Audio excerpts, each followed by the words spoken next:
Hi, and welcome to Anne's Family Recipe. Today I'm making gazpacho.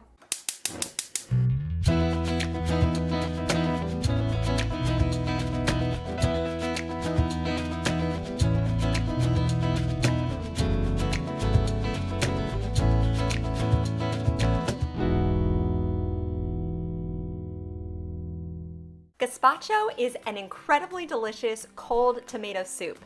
Nowadays, people make fruit and veggie gazpachos, but traditionally it's tomato based. My mom and I love this soup so much, especially in the warm summer months. So this just starts with a bunch of fresh veggies. Here I'm chopping up a cucumber. I'm just roughly chopping all my vegetables just to give my food processor a little bit of a hand, a little bit of a head start. And I'm also taking out the seeds because this is just a classic cucumber. I didn't buy one of those thinner English cucumbers that doesn't have the seeds inside. I also have a green bell pepper, which I love the flavor of in this soup, and I'm just taking out the seeds and then again roughly chopping it.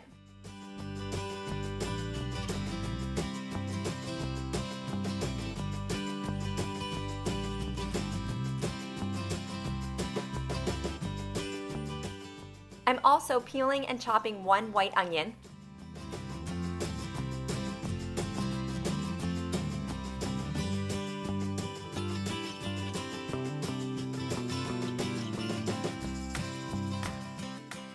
And I'm also chopping up one clove of garlic. And if you smash it first, it makes it really easy to peel the skin off the outside.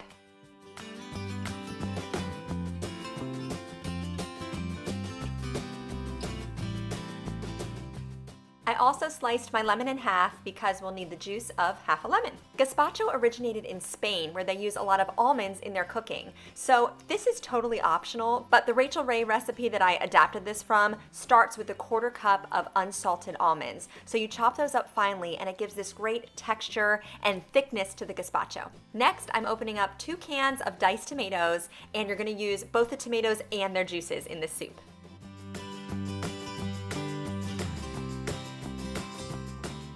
So now I'm just adding all of the ingredients to my finely ground almonds in the food processor. So this starts with the tomatoes and their juices, and then I'll add all of the fresh vegetables.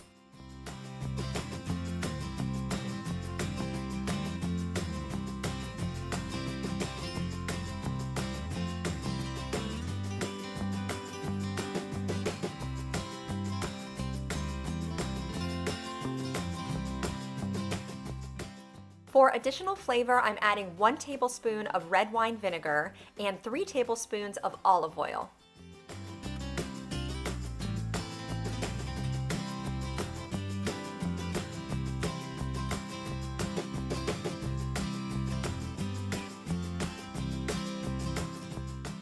And as I mentioned before, I'm adding the juice of half a lemon. You can also add a pinch of salt and pepper at this point. I honestly forgot to do that before I blended everything together, so I just seasoned mine after. It works either way, but all you have to do is puree this until it's reached your desired consistency. So you can keep your soup a little bit chunkier or make it nice and smooth. You could also leave out some of your vegetables, dice them up a little bit finer, and then add those into your smooth soup so that you have a little bit chunkier of a gazpacho, whatever texture you want.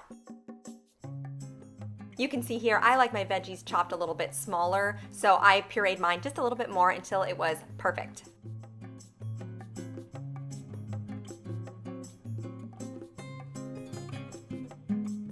And then I transferred my soup into a Tupperware container and tasted it because, like I said, I mentioned the seasoning. So then I added in a little bit of coarse salt and freshly cracked black pepper and stirred it in until it tasted good to me. Then I put on the lid and popped my soup into the fridge for a couple of hours because you want the flavors to marry together, and also you want to chill it down so it's nice and cold when you're ready to eat it. Also, I wanted to make note that I'm stirring this with a different spoon than what I just put in my mouth a couple seconds before.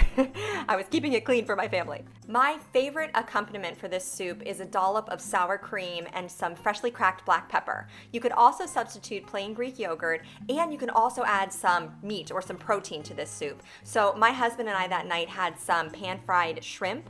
You could also add some shredded chicken, and I'm gonna link to a video down below where I just made some incredible chicken salad, and I showed at the beginning how to poach some chicken breasts, so you could add that on here too. In any case, this soup is fantastic, and I really hope you give it a try this summer.